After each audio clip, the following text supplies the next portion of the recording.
Welcome to the Land Your Bets and also JediModi collab sports betting live show. Full on collab here, man. This is 50-50. So what's good with you today? How we feeling?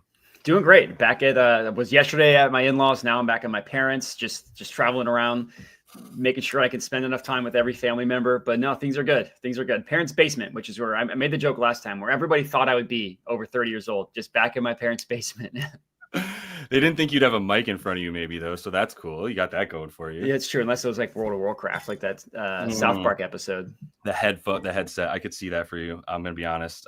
We all nerded out in our own time, but we got a lot to talk about today because we have NFL and we have NBA, and I know there's gonna be some looks for a lot of different stuff. I kind of wanted to get to the NFL, just go through our plays. If anybody has anything that they throw in the chat now early, we'll go through that stuff as best we can. But by no later than let's call it 5:55 I'd like to be getting over to the NBA. So we'll see how fast we can get through a couple of these games. I didn't have a video for the Raiders Falcons. Did you kind of put everything into one video for your plays? Yeah, I did everything in the one. All right, cool. Yeah, that game sucks. So I don't blame you for not having anything. That game is just, who knows what the heck to do with that one. I don't know, honestly. But do you want to just kick us off with anything that you have for either game at this point? Yeah, well, I guess we can start. I'm gonna get to NFL. This comment made me laugh. Yeah. Yeah. So I'll start. I really hope your mom interrupts the show, but let's get it going. My dad did one time. He amazing. He came down because we were ordering sushi and I accidentally wrote down the order wrong. So he didn't realize that I was on a call and he was like, "Are we getting the spicy tuna?" Well, I'm hoping your mom comes down with stop talking trash on the Eagles or something to that effect. She does. Yeah, no, she might. They might actually be watching this upstairs. But my mom, my mom will yell at me if I say too many mean things about the Eagles. It's amazing. Anyways, where are you starting? We'll start with the first game. Well, so we're doing NFL. Yeah. So yeah.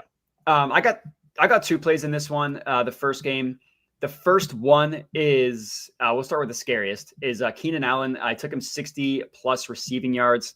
Right now, best offered at plus 140 at Bet365. This is like a classic, one of my favorite plays because last time we saw the Bears play football, it looked like they've never played football before. It was disgusting.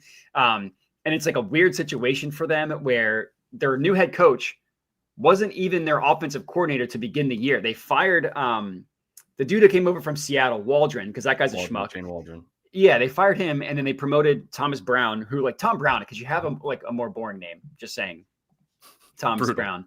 Unfortunate name. And then they fired their head coach Eberflus, who's also a schmuck. So now this guy, I guess I can forgive them for having such a weird game last week. I think it's going to get back a little bit more towards normal, which is what we saw the first 2 weeks post the Shane Waldron firing. And those 2 weeks, Keenan Allen was really involved. That includes one game against his Vikings team where he had 15 targets, which is insane, 86 yards on that. And this is a game where the Bears are going to need to pass the ball. The Vikings defense is a pass funnel. They allow the fourth fewest rushing yards per game, third best run defense DVOA, but you could pass on them. They allow literally number one, the most receiving yards and receptions to wide receivers, literally number one in both categories. Obviously, those are correlated, but yards and receptions to wide receivers.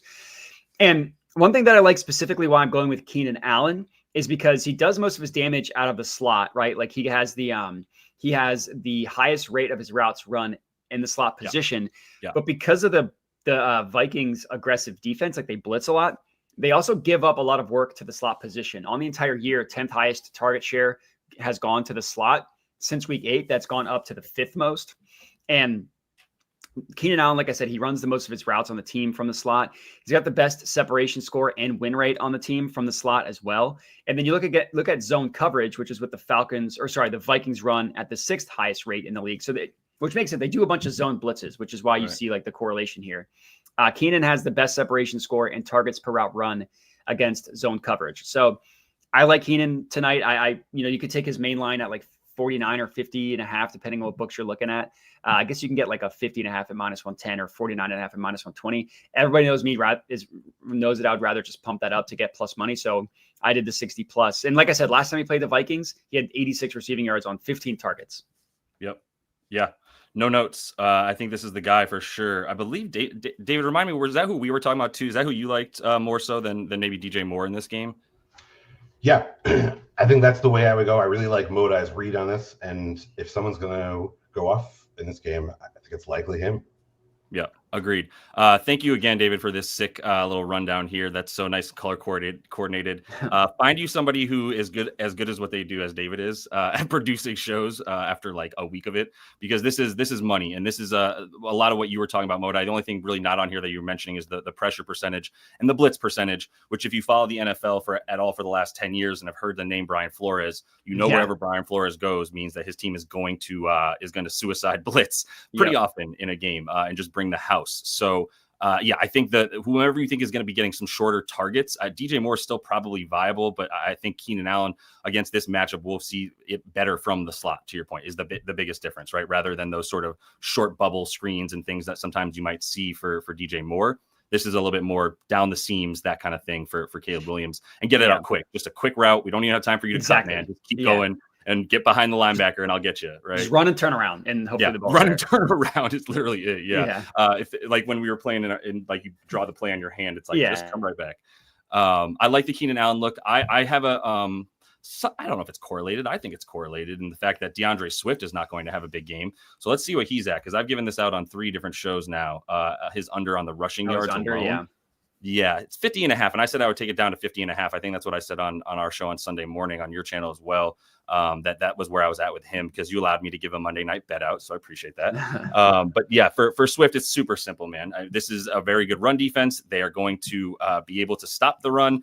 They are going to continue to be a pass funnel. And there's probably a negative game script coming from the Bears. I'm a little bit hesitant. It's almost just one of those things where it's like every single person and their mom is on the Vikings to like just annihilate this team. So it makes me nervous at that point when you see that. But at the same time, like, I don't know that we need to overcomplicate this thing, and I don't know where this team is going to pick it up. So 13 carries since Thomas Brown got there. Their play percentage has dropped a bunch. I believe David had that on this as well. And whatever we see here for their pass play percentage right here. So it's up to 53.8%, which is 10th highest, or this is the defense, excuse me. Pass play percentage up here, up to 8th for the Bears in the league, right? And so that's in part because they're always losing. Offense is bad, right? Yeah, they're losing all of the time. The adjusted yards before contact for their offensive line is poo-poo. Talked about that in my video for this game last night. So this Vikings team is, even though they're giving up a ton, by the way, in the past too, they have the 3rd best pass EPA. It's just that's what they force you to do. Yeah, that's what Caleb's going to have to do, right? So that's pretty much that for me. Did you have one more or anything else you want to touch on this? Yeah, game? I got one more. Honestly, when I first was looking at this, I didn't realize there were 2 games on Monday night, so I found one play on each team that was both plus money, which is perfect. But I do have one for the other game as well. So this one's actually a ladder. I have Aaron Jones rushing yards ladder. I took 70 plus at right now to give you guys the best offered price. Right now, 70 plus is plus 112. So that one did skyrocket. And 80 plus looks like plus 176. Both those are at FanDuel. I played both of them. I laddered him up to 80 plus. That's kind of the ceiling for him, because like he gets consistent work, but you're not going to see him get like the Josh Jacobs, Saquon Barkley, like 26 carries. Like he's going to get between 15 and 20 most often. And he's very efficient, which I'm guessing is why they limit his carries. So he'll get you like 70 to 80 yards on those 15 rushing attempts. If he gets a little bit more, that'd be a bonus. But only 3 times this year he's gotten fewer than 10. One of those games he left early, played 22% of the snaps, so that one doesn't really count. Take that game out, he's hit at least 70 yards in 7 of 12 games, in 6 of his last 10. And of the 7 games in which he hit 70, only once did he not get 80. So like one time this year, he's landed between 70 and 80 rushing yards, which is why I also like the ladder play. And the Vikings are a good rushing team, 7th best rushing grade according to fantasy points. And the matchup against the Bears, like their run defense is just an abomination. On the season, 3rd most rushing yards per game they've allowed. And a lot of that is like game script, right? If you're just looking at rushing yards.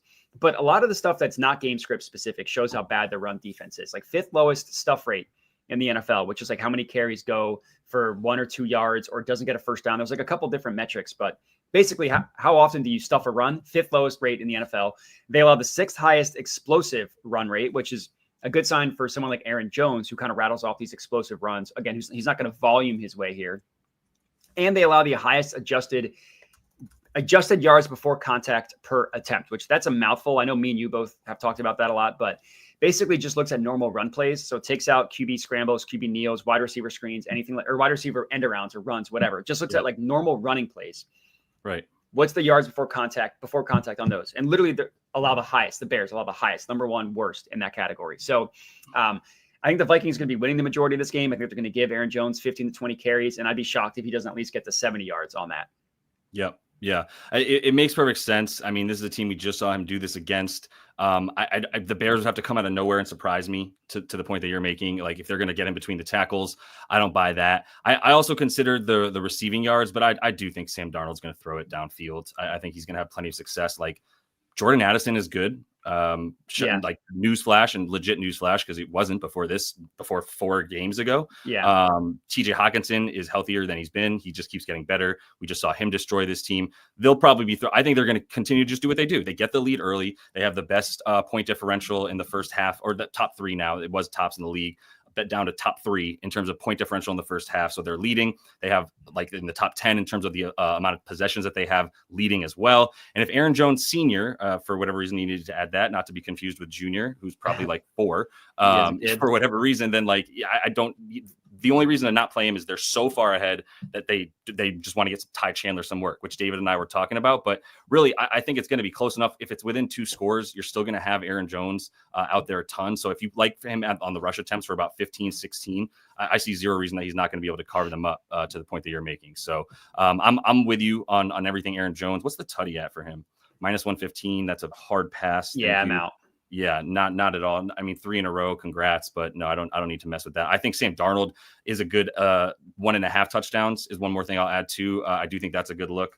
Put that in the video last night as well. That I know you're going to get this juice down, but it's still EV at -154 against this team and how often he's doing it. I think 4 in a row, right? Obviously had the 5 tutty game against the Falcons, but really also then you look at 4 in a row, 6 of his last 7. Last game we didn't was the Jets and the Jags as well, which was so weird. I don't even know what to make of this game, but that game screwed me a lot. That was just one of those. Yeah, that was just one of those games that just happens. Yep, I got no explanation for that one, so we moved past it. But I think that if you wanted to add this and then money, the money line with the Vikings, or you want to take an alt spread under a touchdown with the Vikings, however you want to get it, I think that's a good look for Sam Darnold. So that was my last real desired play. I think Hawkinson's also due for a big game, not a play that I put out, but anything else from this one? I also like Caleb Williams to get the interception, by the way. That was my wonky one, and I don't think it's great odds still. But I don't know. I mean, he's gone 7 in a row. This is like our nice little regression back to the norm kind of thing. Under is actually plus money. Over is down to -125. I still I mean, right. he puts the ball in harm's way. Yeah, 100%. So yeah. All right, let's move to the other footy game and give that about 8 to 10 minutes here. Yeah, if that. This game stinks. The only bet that I locked in was Bijan Robinson rushing yards. These odds have also got nuked. I got 89.5 at -110. Right now, that's up to 85.5. At that point, if you're playing 85.5, just take the 90 plus, which is looks like +110. If you're going to bet it at this point. This is less of a play. Like normally when I'm looking at NFL, and I mean, honestly, any sport, I try to like really get into the nitty gritty, nerdy matchup. This is really just volume. Like the Raiders run defense is fine. They're middle of the pack in terms of any stat you look at. Like they're not really a top 10 bad defense in any advanced rushing stat, but they did just lose Max Crosby, who's a good run defender and just a good defender in general. And running is up across the board this year. So like a Raiders defense that's middle of the pack in terms of rushing yards allowed have still been smoked by running backs in the past. Like last week, 90 yards to Rashad White. That was a game in which Bucky Irving got hurt. And like just going through the game log, 120 to Chase Brown, 106 to Najee, 114 to Chuba Hubbard, 135 to J.K. Dobbins. Like you can have the Raiders run defense. And Bijan's been awesome. Like the Falcons, nobody cares about them because Kirk Cousins has been terrible for the past month. But Bijan's cashed this in 4 of his last 5, 6 of his last 8. And the Falcons are also a sneaky run-heavy team. And like if you think that they're going to be winning this game, which they should, because the Raiders are just a complete mess. 9th highest rush rate in the NFL. That's just blanket. That's not looking anything deeper than just like how often do you rush the ball. 9th highest in the NFL, but 2nd highest rush rate when they're winning by 7+. So basically they get a lead and they're like, Kirk, you're not blowing this lead for us. We are going to run the ball. And if you think they're going to be winning this game, they're probably going to give the ball to Bijan a ton. You could also like, if you didn't want to mess with anything that high, you could go Algier, but they've really been scaling his workload down and been ramping up Bijan. And like this game could possibly be for the division. No, not this specific game, but like the Falcons are trying to win their division. The Bucks have the lead in that one. So yeah, I took Bijan in this one, and that's the only bet that I officially have locked in. If If I had bigger stones, I would take Kyle Pitts receiving yards because it's like fits the perfect matchup plus fade of recent results. But even I'm spooked off of Kyle Pitts. Yeah, I know. It's one of those ones too where I feel like if you put that out and the people that follow you were like, "Come on, man, please don't make me bet on Kyle Pitts." Yeah. Which is the text I got like 2 weeks ago from a buddy who's also in the VIP and was like, "Come on, man, please don't make me bet on Tobias Harris." And I was like, "Sorry, dude." He's on that list for sure. It's a fair point. It's a fair point. And then you find the good matchup and he's still not going to hit. But yeah, I agree with you with Bijan. I also agree with Algier, to be honest. I mean, I don't know how much fight this Raiders team's going to have. And I can see this this Falcons team trying to put it on them for sure, playing in this situation. So I'm with you on that. Quick interruption to I don't have anything for this game. I'm really happy to not spend that much time. I like a lot more in the 5 NBA games that we have that I'm happy to talk about. And I definitely want to see if there's some value or some stuff that I still haven't found in some of these NBA games as some injury news has come out. So we're going to get into that. Quick reminder to go ahead and give the video a like. Obviously goes a super long way. Much appreciated. Like it on both channels because we got this co-broadcasting on the JediModi stream as well. So all y'all in here with Modi, go ahead and hit that as well. The other thing for me is that you're going to see a couple promos running on the bottom line. Thanks to David throwing those up. There's like 5 different books that we have a partnership with that if you don't yet have and you sign up, use code LYB, and then that'll get you also a free month in the VIP Discord, in addition to obviously getting all the bonuses that you get for hitting that stuff. If you don't yet have REBET or UNDERDOG, just have an account with everything you can that's in your area. That's the recommendation here. All right, I'm good on that, honestly. And yeah, I think Sam Darnold is a good for the touchdowns. I'm putting that up on the bottom line right now. And while I do that, I'm going to let you filibuster with a pick if that's cool as we get into the NBA. And I give one more announcement, which is that if you don't yet have an account with Props Madness, I highly recommend it. If you do use code LYB on here, you'll get 25% off your first month. So if you do want that, I don't know how much more I can say about this platform, which gives me everything I need pretty much in one spot. But all right, let's kick it off wherever you want to. I try to go in order of the games as much as possible. But yeah, I'm good with that. I'm concerned. Cool. Yeah, we'll start. I do have one in the 76ers Hornets game. Admittedly, these odds have just gotten annihilated over the course of the day. So like the price that I got is not even close to being available. It's my boy Gershon Yabusele rebounds. I got him 6+. I got him at +140. That's down to -1 on a real book, -120. So like crazy line movement. If at this point just take 7 or 8+, for me, like I'm not messing anything -120 on him.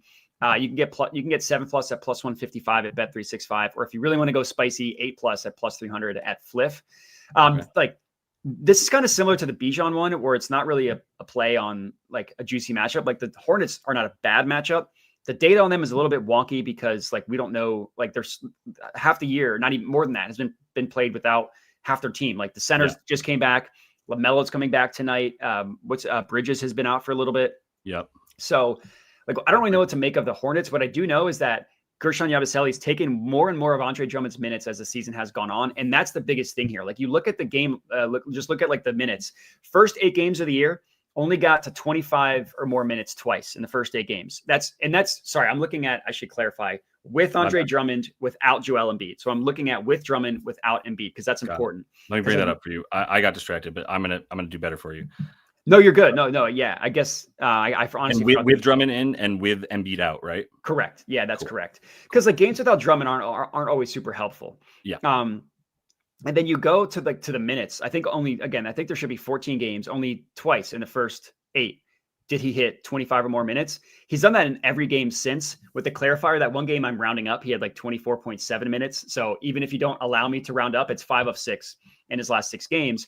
And in those 6 games, the rebound chances is up to like over 15 per game. So he's been rebounding the ball well. He's playing a lot of minutes. And if you look at games in which he's played 25 minutes, which I think he's going to get to 30 tonight, but let's just pretend it's there. Let's just go for the sake clarity, or just go safe. On the season in games in which he's played 25 or more minutes, he averages 7.5 rebounds, 15.6 rebound chances per game. And he's played the Hornets twice this year. In those 2 games, 8 rebounds in one, 12 in another. Now the 12 game was no Andre Drummond and 17 to 20 rebound chances. So like, even if you want to take out the 12 game, that's still like, we're asking him to get half those rebounds. You know what I mean? So I thought this was just an insane price on my guy Yabo, who everybody remembers him from dunking on LeBron. But he's I been know. really good. Like the Sixers kind of found something here. And again, after not playing him the first 8 games of the year, like Nick Nurse realized that they have something and they've been playing him a lot more. And he's been really good. Yep. Top 10 nicknames right now in the league as well. The Dancing Bear. Yeah. For Gersh. I mean, honestly, what's great in America is his name is so awesome to say anyway that we don't need a nickname for him. We just call him Yabu. But for whatever reason, he's the Dancing Bear. Dancing Bear is very good. It makes sense. He's a smiley dude with the size of a bear. So that kind of adds up. Shaped like a bear as well. Yeah. I like it too. So here's why I gave this out as well. In the VIP Discord, I gave it out 5.5 minus 120 was the number I got. And the thing that scared me off it and was I didn't just give it out right away today as I was like really pondering it is Pinnacle, the sharpest book that's offered on here on Props Madness that will show up. They have been, first of all, they have the lowest number for it. So they have the lowest implied odds for him to go over the 5.5. That at least is something that just is a talking point for me. The other aspect of it within that is that it was dropping. It was like minus 103. After it got back up to like minus 115, now it's minus 118 on that book. I was kind of like, all right, like, look, my projections are if this dude plays 25 minutes, he gets 7 boards. That's really it. And part of that is going to be some stuff that I've shown people on here on the show before, which is the on-off stuff using Fantasy Labs. So you can get the actual on-court numbers with each lineup that you want, which becomes really important for a team like Philly, which, like you said, similar to Charlotte, has had dudes in and out of the lineup. Yeah. Embiid is Embiid. We'll just leave it at that for now. And broken face. You know, yeah, I mean, you can say what you want because of you're a Sixers fan, so you know the frustration. But I'm going to put Drummond out here. Or no, I'm not going to put Drummond. Yeah, I'm going to put what did I do? I did no Drummond. Yeah, no Drummond. I left Drummond off. I put because they're also not going to play together, right? So I'm not worried about that. Yeah. But I took Tyrese, Paul George, Gershon, and Kelly Tsunami Poppy, put them on the floor together at the same time. And the only guy I would want to take off is like Caleb Martin because he's also not playing. I guess we should take out McCain, Martin, and Embiid. Embiid. Did I take him off yet? McCain, but yeah, and Embiid. So I'm going to take them off court, and it's not a humongous sample size, so it's not the end all be all, but it is in 32 minutes together on the floor. If I do this per 36 and change it to standard, you can see it's at like where did I not take Drummond off? My bad. Let me take Drummond off. Take Drummond off the floor. Because once again, they do not play together. Gershon's probably going to start at small center, and you're going to get KJ Martin at the power forward spot too. Which, by the way, sneaky good look might be KJ Martin. But rebounds right here for Gershon, 14 and a half per 36. I don't think he's playing 36 minutes. And it's not like you can just extrapolate this out and say, great, he's getting 14 boards. But if you do it per minute and then you just multiply that as you need, you're going to see it be a really nice number. It's like 0.4. Yeah, 0.4 rebounds per minute. You multiply that by 25 minutes. That's 7 boards. You multiply it by 30 minutes, right? You're getting closer to 9 boards. Yeah. So like, I'm good with it. Based on how he's playing with the lineup that he's going to most likely see more than any, once again, can take Caleb Martin out there. I meant to take Caleb Martin, not KJ. This is actually going to be worse when you put KJ out there. I was like, that's too high, actually. My bad. It should have KJ Martin. No, come on. I just did it again. Take off. Too many Martins. Come on, Martin. Damn, Gina. That is an old school reference. 0.33. So either way, that number comes out to 25 minutes, 7 boards. That's all I need to know, because if his floor is 25 minutes, which we expect it to be, and safely playing that at that number, then yeah, I'm great with Gershon. We both like him. I'm going to put him on the bottom line. Did you have anything else from this game? No, nothing else in this game. I was looking at, and someone mentioned it to be clear. Mark Williams points. They really like because he's just been playing more and he's been good. And if it's Yabo, he's going to have the size advantage over him. If it's Drummond, he's going to have the Drummond stinks advantage over him. Yeah. So again, I didn't play it. Somebody that I trust put that out there. It's I think 10 plus at plus 155 is the number. So yeah, that I didn't bet it. So just want to be clear about that. But that's the only other thing I looked at in this game. Points, not rebounds. You're saying too? Points. Yeah. Yeah. Yeah. So, man, I mean, it's weird because he's probably starting again, and Nick Richards played like 15 minutes last game, which was so odd. I don't really know what to do with him. Yeah. I can see that. I don't really want to have to figure out which one of them is going to play, but I would for sure lean Mark Richards at this point. Mark Williams, I mean? Whatever. God, yeah. Damn, I knew I was going to do that once. I knew I was going to do it at least once. I do have a bet on Paulie G. I took Paul George on the dimes. Let's see where that's at. Yeah, okay, that's solid. Get it for a good number. Okay, so I am in disagreement with people. I took him no, that's not fair. I took him for plus 125 on the 6+ for him on FanDuel, which is FanDuel should be pulling through again on this site within the next week, by the way, for those of you who are on Props Madness and have noticed that FanDuel is no longer here. They changed something around, but the guys are getting that connected again. Either way, plus 125 was the number I took. That was actually on Bet365, which is plus still the number one. Yeah, plus 105 now. Mm-hmm. I'm honestly still good with that. This was a similar look right here. Even if you just leave these dudes on the floor, you're going to see Paul George getting it's about 8 assists per 36. His minutes are back up. I don't like Maxey as a playmaker. I mean, you probably watch more 76ers than me, but I don't like him as a playmaker. He's not a high level. Yeah, he's not a high level. Yeah, he's shooting a lot off the drive. If you go to NBA stats and you look at his drive stats, which just so everybody knows, it's really easy. NBA advanced stats page, go to players. Tracking data is where you can find drives. So if I do that and I look at this thing that I'm looking at when I go to just the 76ers is going to be how often Maxey is driving and then how often is he passing off of those drives this season. And if you look at him driving, his assist percentage on the drives is at about 4.6. That's crazy. Pass percentage is at 27.5. So 3/4 of the time that he drives, he is not passing. I don't know why that would increase without Joel Embiid on the floor. So, I don't like that as much for him. And that just leads me to like the Paul George passing a lot more, who's a lot more hurt and is passing on more than half of his drives, which he's not doing that many times per game, but second most on the team. And yet he's passing 58% of the time. Paul George isn't trying to go dunk on people anymore. He's not trying to go all the way to the rim. This is a big reason for what I'm looking at here. This is basically the point guard, in my opinion. If you want to talk about actual facilitator and not scoring guard with the ball in his hands, Maxey's a different type of player in that sense. So I like the assists for PG, and I'm really close to pulling the trigger here, man, on Miles Bridges. So this has gone too far. Now it's back out 13.5, but here's what I'm looking at. LaMelo Ball, which, by the way, David, I believe you had the LaMelo Ball comment up, which was really helpful because this is what I was talking about with the guys in the VIP Discord is that I think LaMelo Ball is the one on a legit minutes restriction and Miles Bridges is not. Miles Bridges isn't even on the injury report, and LaMelo Ball, it's been said, is going to be on a minutes restriction tonight, which is what I projected because it's a strain. It's a calf strain. If you follow the Hornets, they've been saying all season, we're going to take it really slowly with LaMelo Ball. So even though he might be good enough to play legit minutes, they're not going to. They already said that. So if he's on a minutes restriction, then we're talking about Brandon Miller and Miles Bridges at that point. And Bridges is at 13.5 on the season. He's at 16. If you give him 30 minutes on the season, he's over.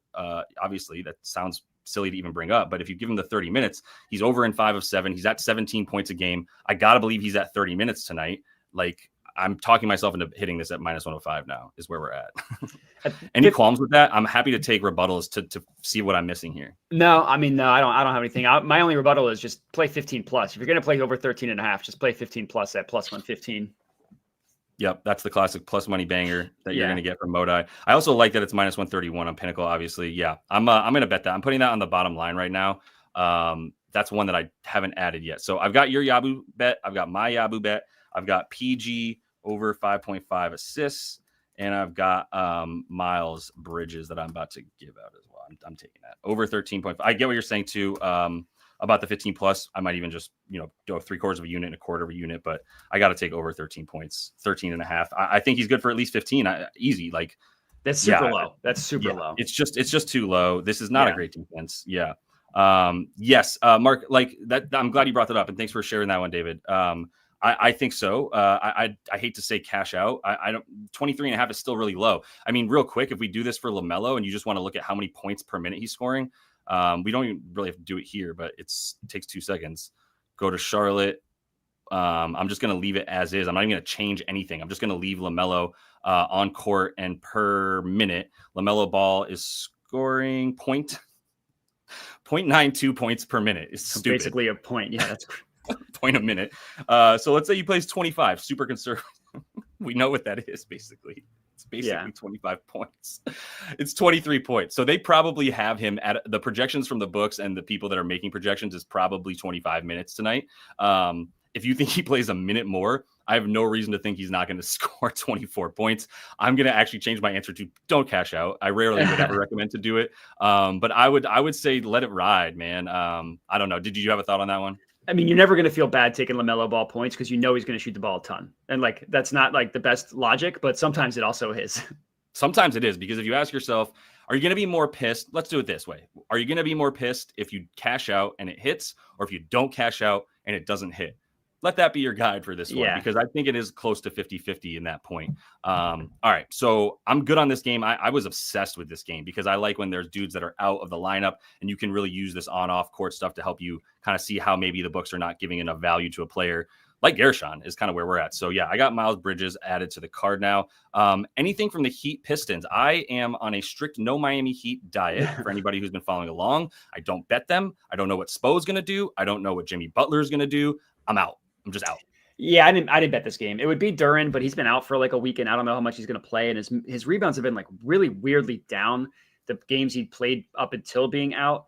So I ended up being off of him. And I also looked at Cade assists, but like his assists make me nervous because his potential assist conversion rate is such a high number. It feels like he's just been flying too close to the sun. Like he had a lot of games where it's like 10 assists on 14 potential, 10 assists on 14 potential. So I got nothing in this one. Those are the only two that I looked at, but I wouldn't even recommend them as a lean. Yeah. I hear what you're saying too. I looked at Cade a lot for the RA. Like you're saying, I was saying on my episode last night for this slate that I would love this at 15.5 and like love it and not just like it. Now it might go down. Yeah, we might start seeing 15.5s the way that they juice this down. That is somewhat of a key number. Look how many times he finished on 16. Yeah. 1, 2, 3, 4, 5. 5 games with exactly 16 rebounds and assists. 8 and 8 is about what you're going to see for his season averages, right? Or 7 and 9, I guess. Wow, 9 dimes. Yeah. The dimes are actually, so the thing is too, I don't know if you mentioned this a minute ago, but Miami, if you look at them just simply on FanDuel Fantasy Pros, this year against point guards, really good limiting points, like 6th best. Really bad limiting rebounds, like 6th worst, and really bad limiting assists, 8th worst, right there. So like, this is what you target. Cade's a wildly inefficient player. I don't know how many possessions there's going to be in this game, right? So the Heat are playing at what's their pace at? Come over here. They're slow, right? 27th. Yeah, they're 27th in pace. And then the Pistons are like right there with them, basically. Get over here. Thank you. Pace is 21st. So they're both in the bottom 10 at pace. This is not a game I even really want to touch. I have nothing from this one. Did you have a bet in this game? No. Yeah, you said no. You were just looking potentially at the Cade, either RA or the assists. Yep. Or it was either Duren rebounds or Cade RA/assists, and I held off on all of the above. Yeah, and the assist, I think I would end up going with the assists. The reason is that Tobias Harris is out. Get your Toby Harris jokes in now for sure. But like no, I'm not doing it. We're not berating Toby in today. Not today. But let me just take Cade, put him on the court, and just take Toby and take him off the court. Just what a like, oh yeah, I forgot Tobias Harris was playing type of player that Tobias Harris is. Yeah. And the assists are what look a little bit better. It's like 0.31. It ends up being like 12 per 36, 12 and a half assists per 36 minutes. There's no reason to think he's not gonna play 35 plus in this game once again, but nothing that I want to mess with. Let's stop bullying around about this game like we're going to talk about it or care about it. Nothing in this one. I got nothing for this one, right? Yeah. Yeah. So I was fully out on this one too. There's a couple of things, by the way. I have been preaching this a little bit on the show, which is the stinky bet. And the stinky bet, I want to have Brian Windhorse doing this as the image. That's like the cover image for the bet. Why would he say that? Why would they do that? Why would they do that? Why would they and that's what comes up when I talk about the stinky bet. Why in the world is a Cavs team that was just favored by 17.5 points against the Wizards, favored by 10 against the Nets, who just lost their only offensive player who can create by himself? Cam Johnson needs you to like set him up. What are they doing now? Like, this is the Jalen Wilson show. The reason that I would assume is stars out, bets up, win one for the Gipper. Schroeder's gone. Everybody counted us out. They don't believe us. We're going to get a bunch of dudes who are playing for their playing time in the NBA, right? So like that would be why it's so stinky that it makes me want to bet plus 10.5 on the Nets is how gross it is. Like they know something. But the other thing that I considered is the Nets did Jared Allen pretty dirty. So that they could set up the KD Harden Kyrie, like 40 games that they played together total, right? I think it was actually less. I think it was 25. I thought it was 16 that they played. The three perfect. of them Yeah. together. I thought it was 16. I think it might be 16 games with all three of them playing at the same time. That makes sense. But they got rid of a center like Jared Allen. And now if you look at the Nets, by the way, and I just pull up someone so I can see on the Cavs so I can see the shot chart against the Nets. Opponent defense, they are 27th right next to the rim. That would probably be something that Jared Allen could help out with. But moving past that, like, I think that revenge narrative is legit. Like, I don't always just go revenge narrative because one time he played on that team. Yeah. But like this one I believe in because they did him pretty dirty. I took him first quarter points, and I couldn't believe we got this at 3.5 because he's averaging 4 in the season. He had a monster hit rate until this little slew of games right here where I would argue, I mean, a couple bad matchups. He was barely trying against the Wizards and played fewer minutes than he normally does, but he's good for 9 to 10 minutes and the points. So I'm happy to like fade recent results, take a number that I was just blindly hitting for the first half of the season on the first quarter points. I don't know that this isn't going to be a blowout, even as stinky as it is of a line. So I think just get him in early. They're going to look for him. I think Kenny Atkinson also got done dirty by the Nets. That should have been his first head coaching job. Then he doesn't get it. Then he goes to the Dubs as a bench coach. Then he comes to the Cavs. And now they're playing the Nets in a position that's like, I can't wait to step on their neck. I'm making this stuff up with conjecture, but I like it a lot, to be honest. He was their head coach, right? They fired him when they interim. Yep, exactly. Yeah. Yep. Oh, so when they fired Steve Nash, he was their interim, and then they didn't bring him on full time. Is that what it was? I believe that. Yep, they didn't bring him on full time after the Steve Nash fire. Okay, yep. Got it. Yep. Yeah. My only really rebuttal to that is it's been so long since the Jared Allen to the net stuff, and nobody there is left. Like Kevin Durant's not there, James Harden's not there, Kyrie Irving's not there. But like Jared Allen over 3.5, regardless of any revenge narrative, is generally a play. So like that's not me saying to not play that. Right. It's just the only rebuttal is just to that narrative or to the to the revenge spot. I actually want to see how has he done it. I don't know if you've played him this year. Yeah, I guess he had a shit game this year. What did he do in the first? He had 9 minutes and got hurt. That's right. Against them in this last. Oh no, this is the first quarter. So no, he just didn't get it against them in the first quarter earlier this year on no shots in 9 minutes. So doing some cardio, just kind of playing the Tony Snell minutes there. So poor Tony Snell, man, just catches a drive-by. He caught a drive-by in the NFL game last night when somebody had like no catches in the first half. I didn't even notice that. It was messed up, but anyway, okay, that's my only look for this one. I'm not going to try to guess who's going to do it. I love Keon Johnson as a player. I'm not going to try to guess in this one. I'll just leave it at that. My buddy likes Evan Mobley, which I could see as well, but we might be getting some backups in. So move past that one. What's the total on this one? Do you have anything for this one? This is gonna be fun, actually. I think the Bulls Raptors. Yeah, I do have official play here. Jakob Poeltl points. I took him over 16.5 at -110. That's super gone, right? It's right now 17.5. Oh, you could get over 16.5 at -115, which isn't terrible. That's at Flip though. So like, okay, I use Flip. You can use them in every state, but some people are scared off of them. Yeah. And I think that's the only. Actually, would you consider Flip pretty sharp? I don't think they're sharp. No, I think they're pretty. They're like a weird, like a sweepstakes book. So, so I don't consider them sharp, but they're definitely not someone that I'm scared off of. Yeah. But you can also get over 16.5 -105 at Hard Rock, which I think is illegal in like 3 states. So that's not super helpful, but -105 for that is solid.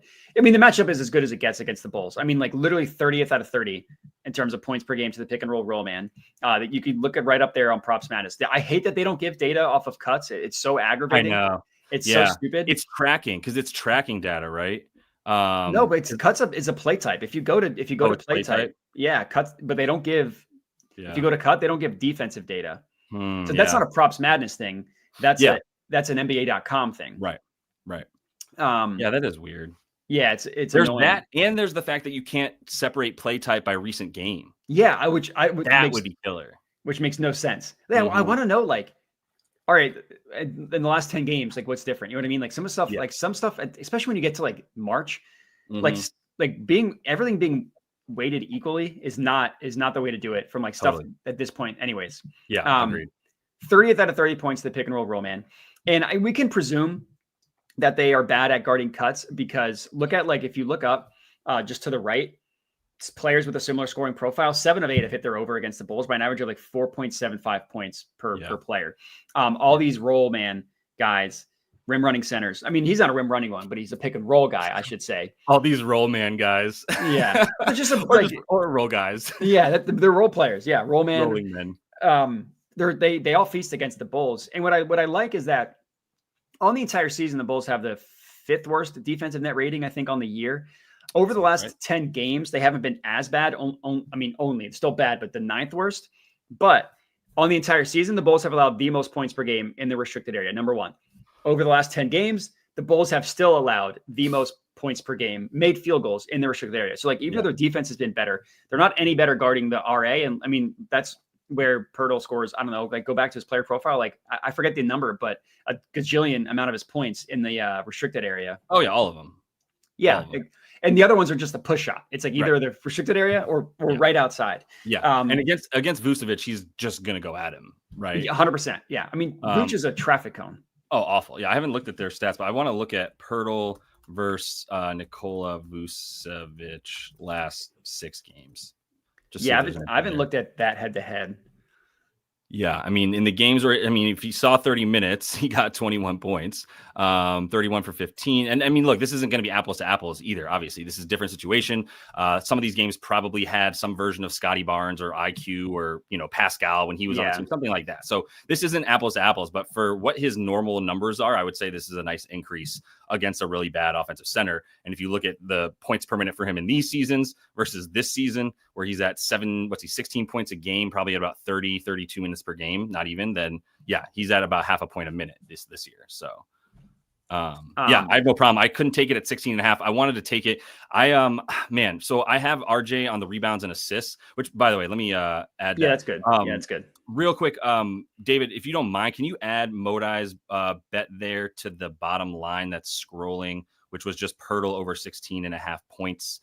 Thank you, my man. Much appreciated. The RJ Barrett stuff. Yeah, I took him for the rebounds and assists. I got this at 13 and a half. It's obviously gone up. It opened at 12 and a half. So for those late night bettors there. But yeah, to answer you too, a kid named Coop, like if you're talking about assists or rebounds, I'm good with either. I just ended up taking both and didn't really feel like messing with it. But I love the dimes. If you want to look at that type of stuff for RJ when he's not playing with these two, I can do it here. Can also just do it if you look at it. Well, let's just do it this way. Because how many games does Scotty miss now in the last 2, basically? Just the last one. Yeah, just the last one against Miami. He got hurt against the Knicks, I guess. Yeah, that's what. Yeah. Anyway, yeah. So if I'll do it up here, but with RJ, like it's not going to be the most reliable because there haven't been that many minutes where I think I can put the important guys on the court. Because like if I'm putting RJ on the court, wow, it is 45 minutes into the show. We have not yet made a dick joke. I'm really proud of us. Yeah. RJ Barrett. Let's put Dick on the floor. Got to. Obviously. Ochai and Jakob. And then like it'll be some Davion or Chris Boucher or Olynyk or they've been playing a lot of Battle's out actually. So yeah. Anyway, that you don't want to hear me list off Toronto role players anymore. Off court, I'm gonna put IQ and Scotty Bonds. And that's good for that. Select that. And when I look at this, it's not very many minutes once again. And I want to look at per 36. Gives me a good indication. RJ is definitely playing 36 tonight. If it will load. Come on, meow. When it loads, this is going to look like, I think, about 8 and 8 for RJ. So am I right? Or am I lying to you? No, it's about 7 and a half and 7.5. Let's call it. So it's at about 15 in terms of the averages, and it just went back to points per minute. It's taking its time, whatever. But you get the point. I think 16 is a good is definitely about a good projection for him against the Chicago Bulls. I also just really want to take him for 30 points because as much as Jakob is scoring down low, so is RJ. Like he's a maniac. He's a maniac in transition. 51% right inside the restricted area for RJ. I kind of just want to take the points as well, to be honest. I have no qualms with this. He's at like 27 points per 36 with the lineups that he's going to be playing in this game. And once again, how can you think he's not going to play the 36 minutes or 35, whatever, at least? So yeah, I think I'm getting close to hitting like 30 plus for RJ at 2-1, essentially is kind of where I'm at right now. But that would be the only other thing I have for this game. Didn't take anything for the Bulls yet. You have nothing for the Bulls, right? Nah, I got nothing.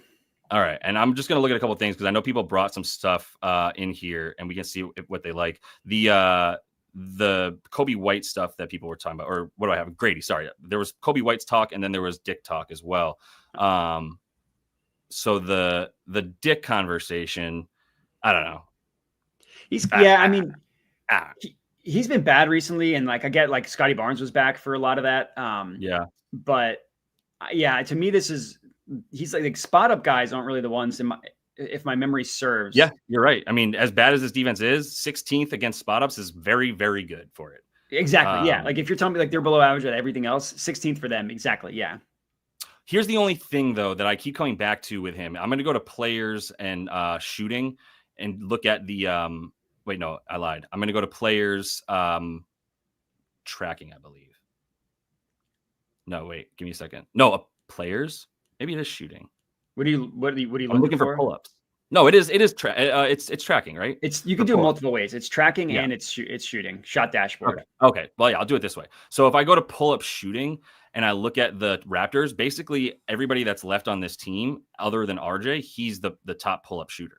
Yeah. So that's the only thing that I'm like, can he score still in this situation? Right? Like he's actually doing it more than RJ, twice as much. Now, granted, like that is something that you need to look at. Like if they're both playing with Scotty and IQ, then Grady Dick's going to be more of a spot up. RJ's going to be more of a spot up than he normally was. Yeah. Grady Dick plays with the second unit, and that's when he starts pulling up because he's got the ball in his hands, right? So Dick and balls. There's something there. Dick with balls in his hands is what you get when he's playing with the second unit. But when he's with the first unit, then he's more spot up. So maybe he's still good to hit the spot. Like I still get it. 19.5 points and 2.5 for poo-poo juice right here is not something I'm necessarily into.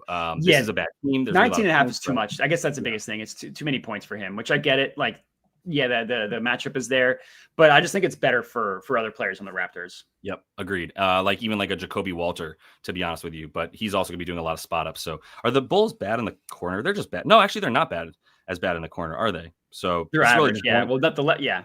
You just want it's because you can get whatever you want going to the hoop. You get to the free throw line, right? So yeah. Anyway, all right, good on this game. Did you have anything for the last one? Yeah. Oh no, we've also got the Jazz. My bad. Anything for this game though? Yeah, last two. So this is the Nuggets one. Yeah. So I have Michael Porter Jr. 3+ made 3-pointers. This one is definitely going to make you feel gross if you look at like that recent hit rate. That's terrible. I mean, he hit that. If you like the green part of that 6 straight at the beginning of the year. Yeah. He's done it in 3 of I think 12 games since. Like he hit it 6 straight and then he hit it in 7 of 8. So after that last one, I think it's 3 of 12. But that's 3-point shooting. That's just how that goes. And like after you make 6 straight. And me and you talk about this all the time, but like a 40% 3-point shooter isn't going to shoot 4 of 10, 2 of 5 every single game. It's going to be like 6 of 8 and then 1 of 10. Like that's just the nature of the beast. I think this is the matchup for him, like against the Kings. Kings have allowed the 3rd most made above the break 3-pointers in the NBA and the most over the last 10 games. So like one thing with like Props Madness that shows you 28th, so that's 3rd most. If you go to NBA.com and you look at the last 10 games, it's number 1. You're allowing the most made above the break 3-pointers over the last 10 games. And Michael Porter Jr., he's like a catch and shoot guy, but not from the corners. He catches and shoots from the go to made. I'm not sure they are on attempts, but I know they're the most made. Yeah. So number 1. High field goal percentage. Second worst field goal percentage, most makes. Yep. Yeah. And Michael Porter Jr. is a catch and shoot guy. Like he takes the most catch and shoot 3-pointers on the Nuggets. And the Kings. And sorry for the phone ringing. Parents' house. Of course, there's a landline at a parent's house. That's amazing. But the Kings they don't allow a ton of pull-ups, but they do allow a lot of catch and shoot. They allow the 3rd highest frequency of shots against them are catch and shoot 3-pointers.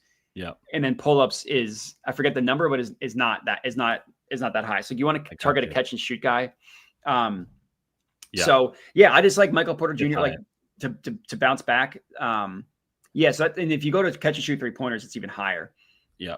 In terms of their frequency, it's the 3rd, 4th. I guess. Yeah. So now it's 4th. I swear it was 3rd this morning. Data probably hadn't updated yet from the day before. We believe you. Yeah. It's also by 0.1%. We're gonna let you off the hook on this one. Okay. So yeah, there you go. And then but pull-ups is not. I forget the number, but pull-ups is not as high.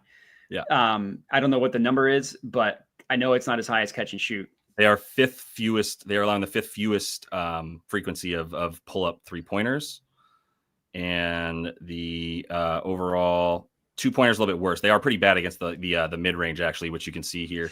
17th, I guess not as bad as I thought. Yeah, but you can score on this team. This is a bad defense. Yeah, exactly. Sure. But they're a catch and shoot, not a pull up team, which is why I want to go to Michael Porter Jr. Yeah, I agree. That he would be a good one to target. So you got him for 3 threes. Did you get decent money on that? Plus 115. I'm not sure what it. Okay. I think it was actually still at that price last I checked. It hadn't moved at all. MPJ. What did I miss, by the way? The most recent bet that you gave me, MPJ 3 plus 3s. Bob, the meatloaf. I missed one from the other game. I want to make sure I get on the bottom. Jakob Poeltl over 16 and a half. Because we're not Pirtly enough for the Pirtle Club. Pirtle over 16.5 points. Okay, cool. I missed that. David put it just under mine instead. I got RJ over 13 and a half RA. Really strongly considering that. For this game, I didn't put anything in yet. What I was trying to see was, is Christian Braun going to play? I do think he is going to play. I think a couple things. I think Julian Strother is good for an under. I don't think he's going to be able to play much in this game. He's going to get cooked off the floor is kind of what I think. So I was looking at that.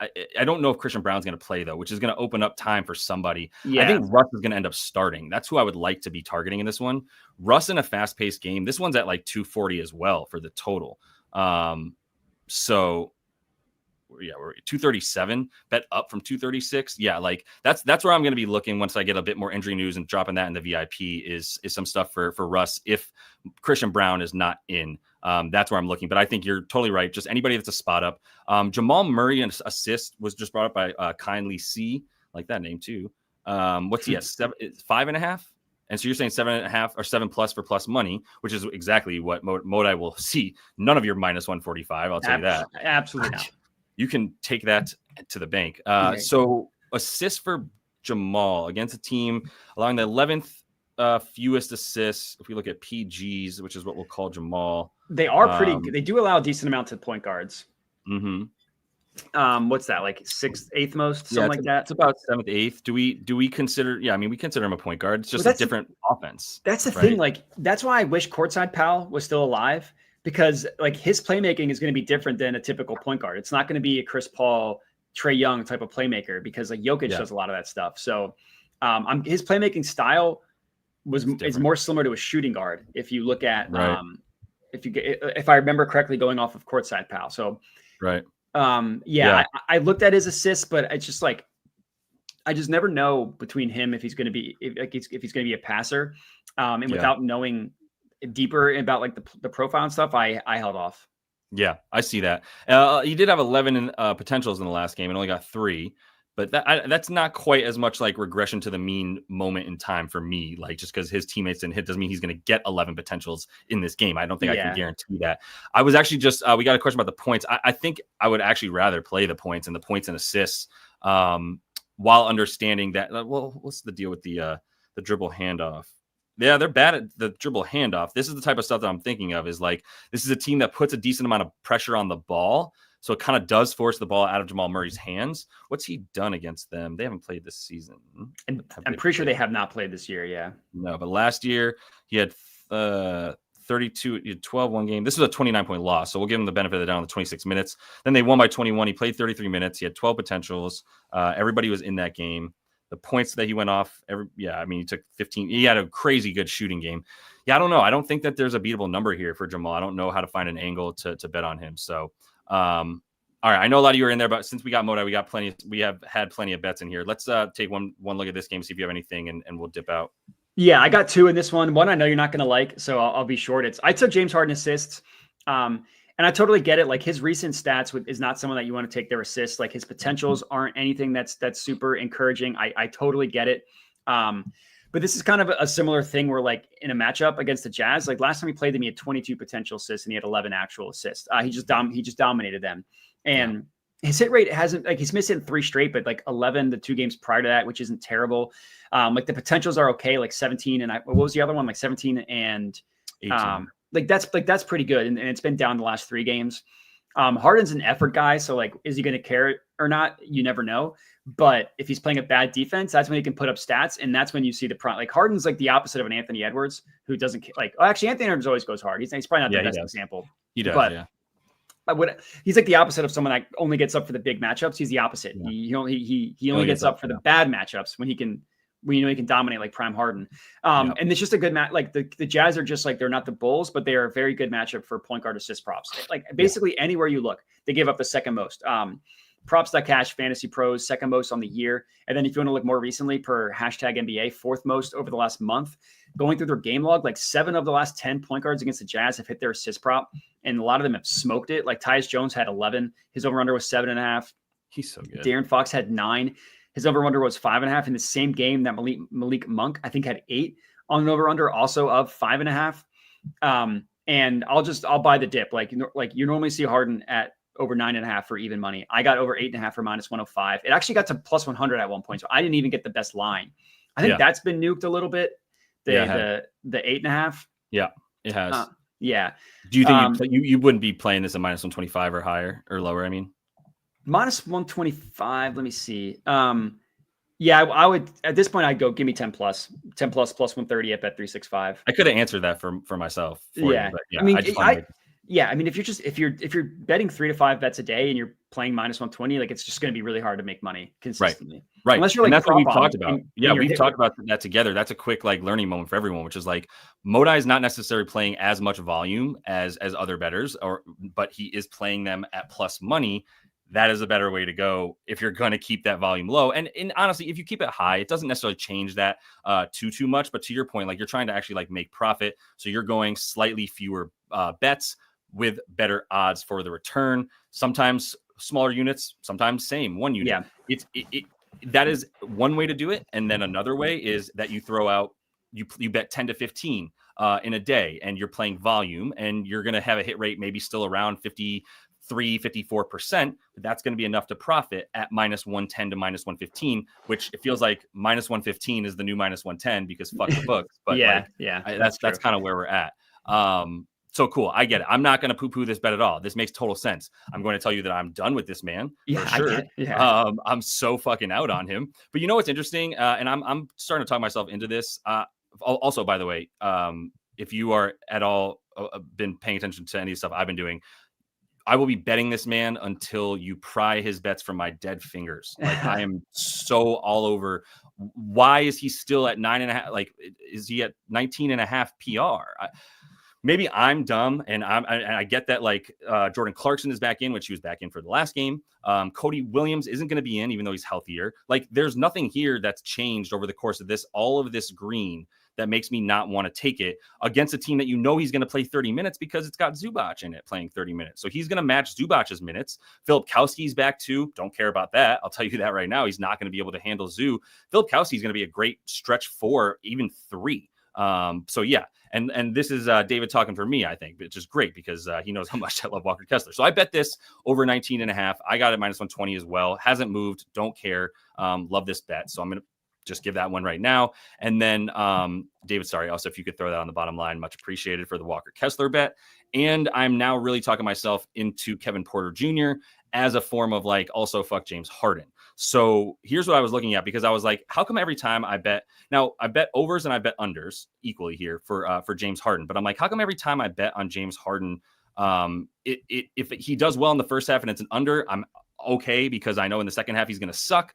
Why is he sucky in the second half? I don't know. It feels like he's tanking, but there's nothing to tank for. And they're in the top 2 in the division. So I don't know. But if you look at the second half of games, and it's actually more pronounced in the last like 10. If I go to the last 10 games and I just look at players and I split this into first half to start and hit get stats, I believe Harden is the leading scorer.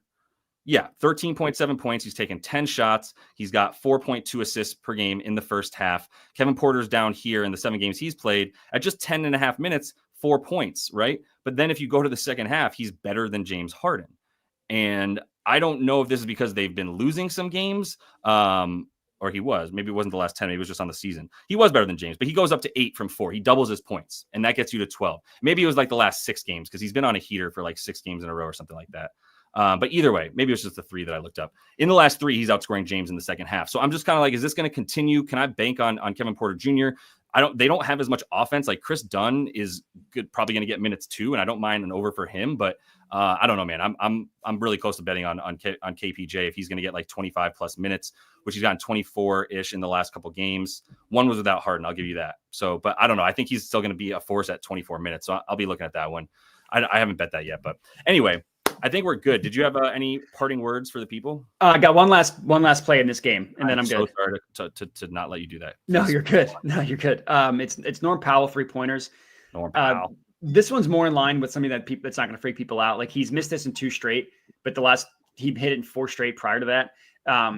That is more in line with like how you probably should be taking a 3-point prop is like 4 straight and then missed it in 2 straight. It hasn't shot well. 3 of 10 isn't terrible, but whatever. But it's not great, but it's 10 and 8 attempts, which exactly. is what we care about. It's 18 in 2 games. Yeah, exactly. And the matchup against the Jazz is also very good. It's very similar to the Kings or catch and shoot defense that you want to target.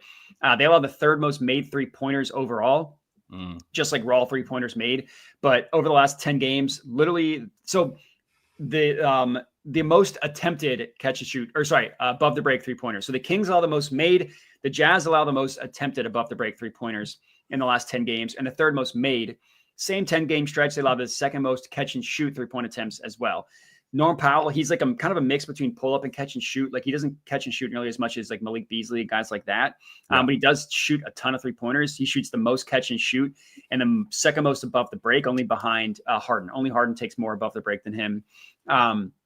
Last time he played the Jazz, he put up 11 3-pointers. He made 4. This is plus 115. This has stayed at plus 115 all day. But yeah, I mean, like, no line movement is a little bit scary, but yeah, I would still hit it. Like, I mean, the exact price that I got. So I'm not gonna be like, no, don't bet it because it hasn't moved. You know what I mean? Yeah, that was my point with Walker too. Was like, yeah, this is scary. I like it, and I guess the only question for you is then like, so what's the parlay with Harden and Powell? Because like Harden has like 4 dimes per game to Powell. So if you think Powell's going to be making shots and you think Harden's going to be hitting assists, I don't know, man, maybe like a little like, or, 4+ with the like 20+ or like that 10+ assist for Harden, something like that. I could probably get you some plus money. Maybe I'll play around with it and call it the Modi special. The problem is my channel. The books just, God damn it. Why is he not starting? Yeah, they're starting Drummond. I think that's fine. He's still going to play 25 minutes. That's why we said this bet is still based on him playing 25 minutes. So yes, the answer is no, it does not change the bet at all for me. That's for sure. Yeah. I had one more thing I was going to mention but no, that's good. We're good with that. Go ahead and give that video a like, much appreciated. I'm hoping to keep collabing because especially when we have Monday and Thursday football and basketball, I know you have guests on your show, so I won't interrupt it, but I'm gonna be bugging you to do this again because it's a collab. Like it's on both our channels. It's perfect. It's perfect. Right? Yeah, I love it. No, so 100%. Appreciate y'all getting in here. I know we had a lot of stuff. Timothy Thomas calls me squirrel because of my ADD when we be doing shows, and I'm just like, wait, what other bet can I look at? Anyway. Appreciate you guys. Like I said, give that video a like. I've got all the bets scrolling on the bottom line. David's as he reminds me, is gonna help me get those onto the pinned comment on the YouTube channel. So I have both of our bets clearly laid out there. If you're not following Modi on Twitter, actually, this is streaming to your Twitter, not mine too. So there you go. I messed that up and meant to do mine, but still gave it to you. So whatever. But follow him at JediModi, which because you're here on Twitter probably, or I'm at JL Boogie, and I will be back with the live show tomorrow, video tonight for the one game that we have tomorrow, and then we're back the rest of the week. So there we go. Appreciate you, my man. We'll talk soon, I'm sure, and we'll be doing this again. Cool. All right, bro. All right. Till we talk to you guys next. Happy betting.